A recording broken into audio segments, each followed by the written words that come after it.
আসসালামু আলাইকুম। হ্যালো বন্ধুরা, ছত্রাকে যদি অ্যাটাক করে, তবে ছত্রাকে অ্যাটাক করলে কি অবস্থা হয়?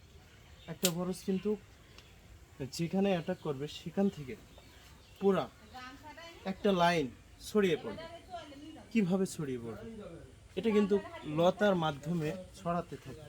আপনি দেখলে খুবই অবাক হবেন যে, একটু কাছে এসো, এই যে দেখেন, এইটা দেখো, মানে একটা লতার থেকে শুরু হওয়ার পর থেকে এই যে এইভাবে ফাঁপ পচা শুরু হবে একটা জায়গা থেকে, এই যে এই একটা জায়গা থেকে আর একটা জায়গার ঠেকার সাথে সাথে কিন্তু এই যে নষ্ট হয়ে যাবে।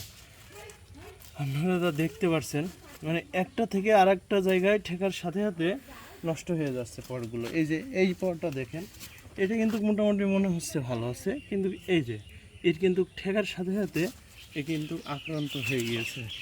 এইভাবে কিন্তু ছত্রাকটা ছড়িয়ে যায় একটা প্লিতে। একটা জায়গায় যদি শুরু হয়, এটা এক গোটা প্লি শেষ করে দেয়।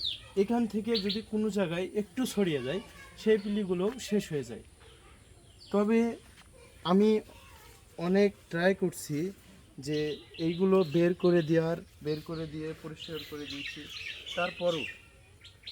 তারপরও যতটুকুই থাকছে ততটুক থেকেই আবার শুরু হয়ে যাচ্ছে পুনরায়। তবে এটার জন্য আমি যে বিষ ব্যবহার করছি, তাতে যতটুকু হোক হয়তো বা রেজাল্ট পাইছি, নাইতে আরও অবস্থা খারাপ হতো। তবে আপনারা অবশ্যই কমেন্টের মাধ্যমে জানিয়ে দেবেন আপনি কি বিষ ব্যবহার করেন, ওইটা আমাকে সাজেস্ট করবেন, আমি ওইটা দেওয়ার চেষ্টা করব। সকলে ভালো থাকবেন, সুস্থ থাকবেন। আসসালামু আলাইকুম।